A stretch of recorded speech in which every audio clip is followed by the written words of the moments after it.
A graça e a paz do nosso Senhor Jesus Cristo. Estamos aqui para continuarmos o assunto Os 6 inimigos da oração. Hoje nós vamos apresentar o 5º inimigo da oração. E eu te convido a vir comigo para a aula número 21 sobre o assunto Por que orar? Pastor Paulo Rogério da Cunha falando direto de Boston. Venham comigo.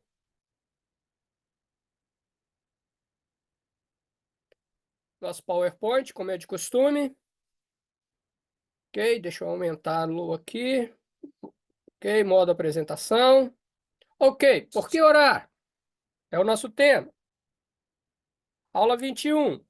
Hoje nós vamos falar sobre o desânimo.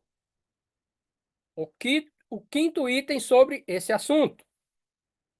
Olha, como vocês estão lendo aí, né? Aqueles que estão acessando diretamente pelo YouTube, né? Vendo o PowerPoint, ou você que nos está escutando, né? E não está podendo ver a imagem, eu vou ler os parágrafos que eu escrevi aqui sobre a questão do desânimo. A questão é o seguinte, gente: o desânimo é uma arma que paralisa muitas pessoas de orarem. O desânimo significa não olhar longe o suficiente.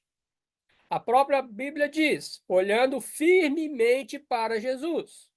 Isso significa o quê? Não olhar para as coisas visíveis, e sim olhar para Jesus, olhar pela oração, por aquilo que nós não conseguimos apalpar, não conseguimos pegar, mas conseguimos fazer.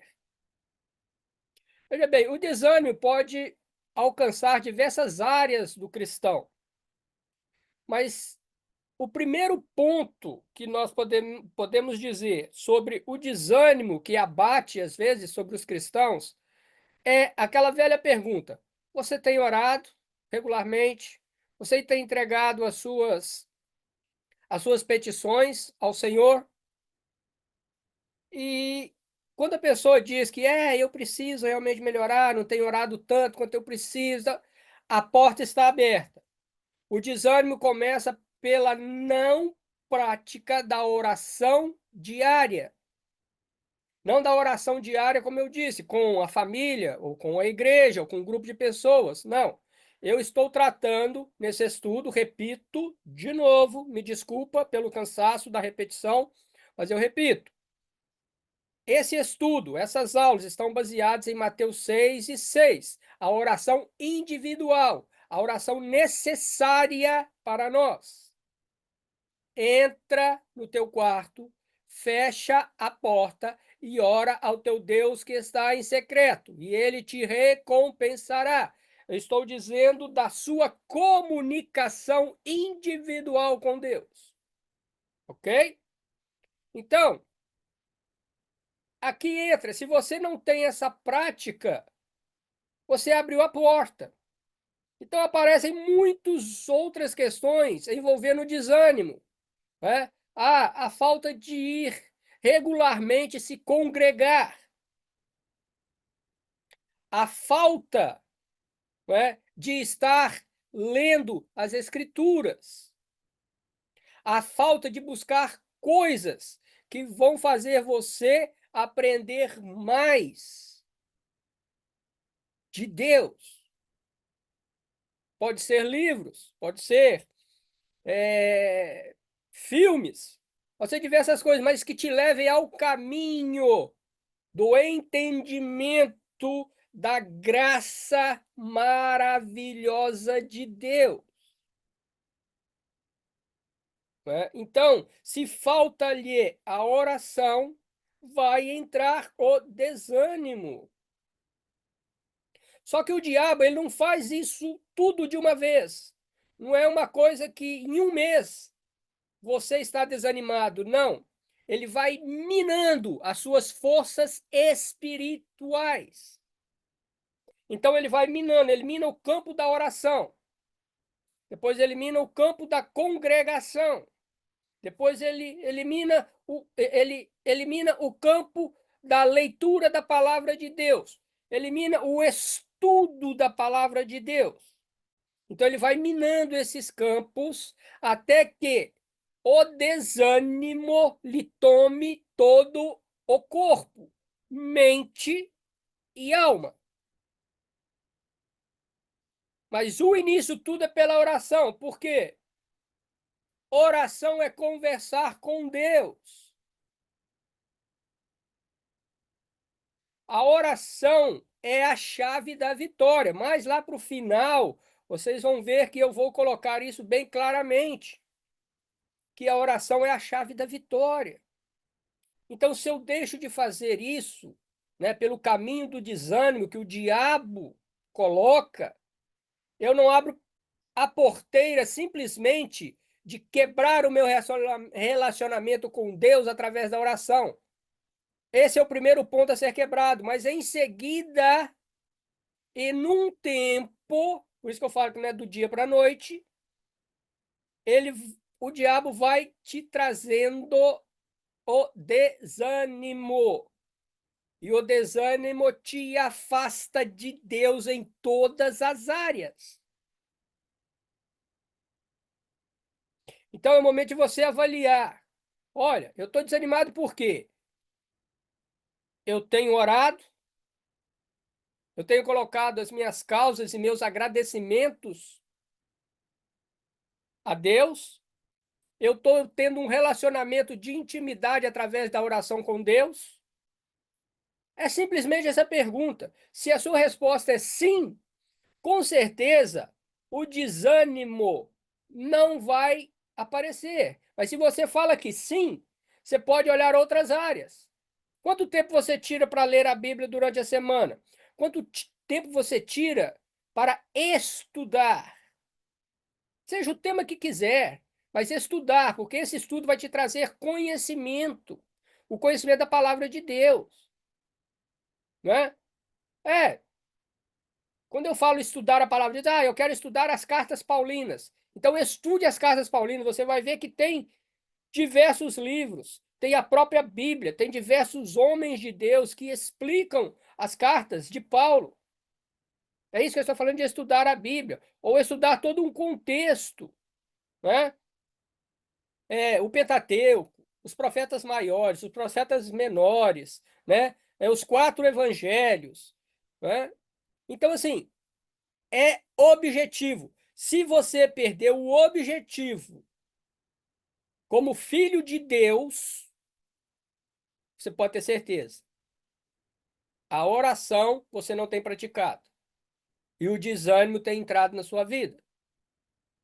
Então eu escrevo aqui no segundo parágrafo. Por que você está desanimado? É por causa da tua fraqueza? Desanimado por causa das tuas derrotas?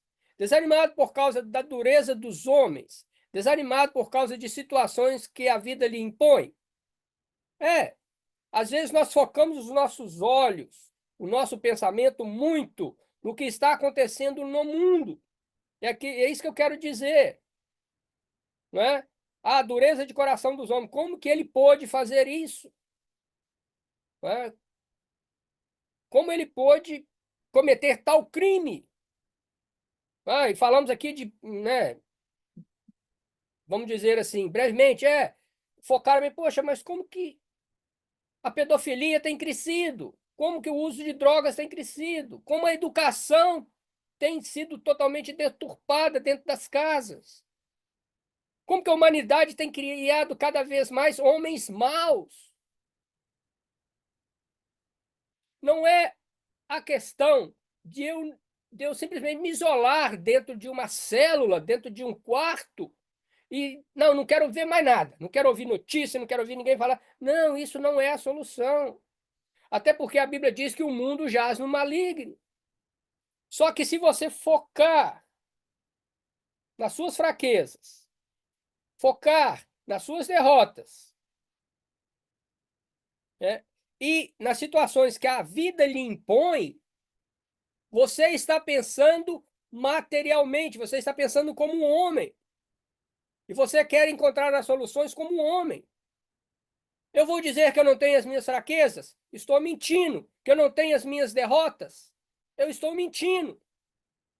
Que eu não fico, às vezes, desanimado pelas notícias que eu ouço sobre a dureza do coração dos homens, às vezes por causa das situações que a vida me impõe? Não, eu passo por isso, meu irmão, minha irmã, também passo. Mas a diferença é que, mesmo vendo tudo isso, eu coloco tudo para Deus. Senhor, eu sou fraco nesse ponto, me ajuda. Senhor, olha, eu, eu falhei aqui e nesse ponto eu saí derrotado, estou triste, estou desanimado. Olha como está a minha vida, olha a situação da minha vida física. É colocar para Deus, não é? Porque Paulo diz em 2 Coríntios: em tudo somos atribulados, porém não angustiados. Veja bem que Paulo faz o contraponto, tá? Entre uma coisa ruim e uma coisa boa, entre sinônimo e antônimo, se eu posso assim dizer. Ele faz o contraponto: olha, eu estou atribulado, porém eu não estou angustiado. Eu estou perplexo. Uau, é aquilo que eu disse. Nosso mundo coloca tanta coisa que me deixa assim assustado. Eu estou perplexo, porém não desanimado. Por quê? Porque ele estava sempre em oração. Isaías diz: fortalecei as mãos frouxas e firmai os joelhos vacilantes. Dizei aos desalentos de coração: sede fortes, não temais, eis o vosso Deus. Talvez você tenha que voltar nesse ponto, não é? Você já não tem colocado-se de joelho diante de Deus. Não que estar de joelho significa que Deus vai resolver os seus problemas. Não, eu posso estar de joelho fazendo uma oração sincera a Deus. Eu posso estar de joelho fazendo uma oração que não passa do meu teto, né? Mas as minhas mãos estão frouxas. Tá frouxa, não consigo mais pegar a palavra de Deus e folhear. Né? Eu não tenho mais esse ano essa questão. Isaías está colocando uma questão que é muito mais nos dias de hoje espiritual do que material. E ele manda uma mensagem, é a mensagem que eu estou colocando para você que está desanimado.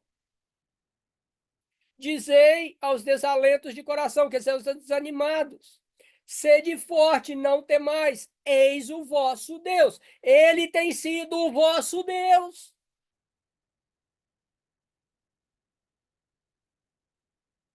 Se ele tem sido o vosso Deus a cada minuto da sua vida, você não está livre de passar por tribulações, por derrotas, por perplexidades, como diz Paulo.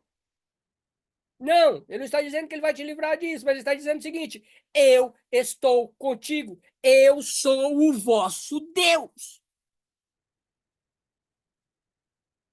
Aqui começa a chave para nós quebrarmos o desânimo. Eu tenho um Deus. E eu posso dizer, ele é o meu Deus. Ele vai estar nas questões mais simples e nas questões mais complicadas. A soberania de Deus reina sobre a vida do cristão. Se a soberania de Deus não está reinando sobre a sua vida, você precisa de fazer um concerto com Deus. Eu não estou falando aqui de aceitar Jesus, não. Eu estou falando para cristãos que já proclamaram e já professaram que são salvos, que o sangue de Jesus os purificou de todo o pecado. Mas eu estou dizendo do relacionamento com Deus. Ele diz: eu sou o vosso Deus. E nós temos que começar a entender isso, que nós precisamos de ter essa certeza na nossa mente e no nosso coração, que Ele diz: eu sou o vosso Deus, eu estou contigo, por onde quer que andares. Foi isso que, no início da caminhada de Josué, agora como líder, depois que Moisés tinha partido, Josué 1:9. Não está no script aqui, eu vou ter que abrir a Bíblia aqui, me dá um minuto, eu vou ler para você. Olha, esse tem que ser o seu ponto de partida para a questão desânimo. Vamos ver, Josué 1:9.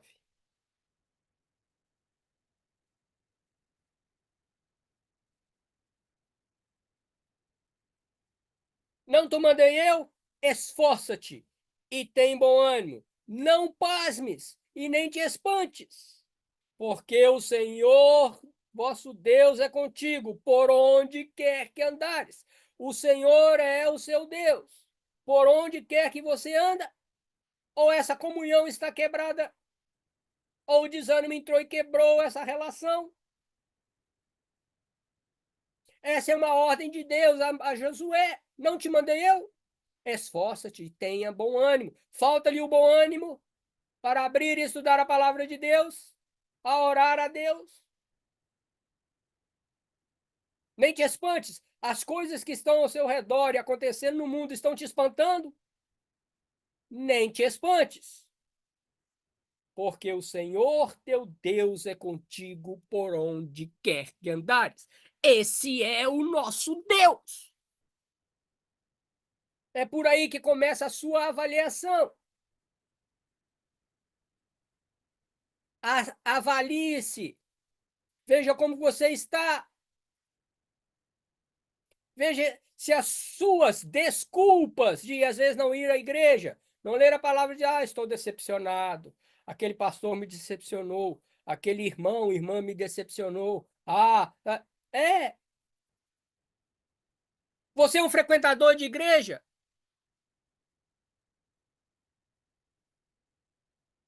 Ou é um servo de Deus mesmo, que tem trabalhado? Você é um que vai na igreja, às vezes até regularmente, senta, sai e vai embora. Mas não absorve nada. Porque se absorver, a sua vida muda.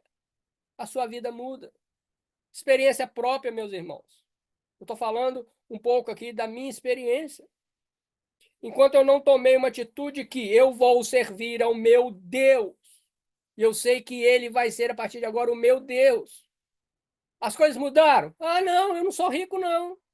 Não tem apartamento de cobertura, não tenho uma Ferrari na garagem. Eu não estou indo pelo caminho da prosperidade, mas eu estou indo no caminho da intimidade com Deus. E como as coisas mudaram. Não posso negar como que Deus já agiu na minha vida para me trazer a correção, para me trazer a esperança, para me trazer isso que Paulo está dizendo. Às vezes atribulado, porém não angustiado. Às vezes perplexo, mas não desanimado. Porque eu sei que eu tenho um Deus em que eu converso com Ele no meu secreto e coloco para Ele todas as coisas, as minhas dúvidas, aquilo que às vezes em certas áreas da minha vida, né, a, a própria situação me impõe. É. Às vezes decisões que eu tomo, mas tomo decisões erradas. É. Mas também tem a gratidão. Senhor, obrigado, mais um dia. E eu estou aqui com fôlego de vida. É. Trabalhe o seu desânimo. O evangelho precisa ser pregado. E Jesus, né? Como dizem Hebreus, Deus poderia mandar anjos, mas ele disse: não, é você. Nós temos a tocha da verdade na nossa mão. Nós vamos deixar que ela apague na nossa mão ou vamos caminhar para passar para a próxima geração essa tocha da verdade? Vamos pensar nisso. O desânimo destrói tudo isso. A próxima geração não vai receber de nós a confiança em Deus, a fé em Deus. Não vai ver em nós, homens e mulheres, que dizem: esse é o meu Deus. Aí eu coloco aqui, só uma maneira de afastar o desânimo, através da oração sincera e um coração quebrantado diante de Deus. Não vou explicar porque eu já disse isso anteriormente. Satanás tenta desanimar a cada cristão para que ele não passe a acreditar que a oração abre as eternas fontes do poder de Deus. Sim. Mas pelo nome de Jesus, também esses poderes foram vencidos. É pelo nome de Jesus, é pela prática da oração, que as ciladas que o diabo nos dá, pelos dardos inflamados que ele envia, é que a nossa vitória acontece se estamos com Deus e se estamos aplicando o que ele pede. É o capacete da salvação que Efésios fala. Paulo escreve aos Efésios. Se não temos o capacete da salvação, os dardos inflamados do diabo, ele penetra porque não tem nenhuma defesa contra ele. Por quê? Eu tirei o capacete, coloquei ele num canto, estou desanimado. Aí o diabo faz com que você fique mais desanimado. Eu digo a vocês, orem. Façam hoje um novo começo na vida de vocês. Escolham a vontade de Deus e recusem a vontade de Satanás, que é destruir. É destruir as coisas de Deus. E oração é um ensino divino. Jesus ensinou os seus discípulos a orarem. E passado quase 2000 anos, a voz ecoa do mesmo jeito. Oração faz parte da vida do cristão. E é nela que nós vamos vencer as artimanhas do diabo. A vontade de Deus é que tu ores, que tu fale com ele. A vontade de Satanás é diferente, que você não ore. Então, que essa aula seja um momento de reflexão de como está a sua vida com Deus. E ela começa pela oração. Oração é a fonte da vitória. Pense nisso. Que o Senhor te abençoe.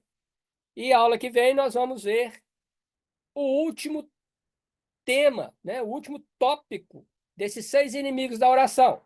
Amém? Fique com Deus. Tchau, tchau.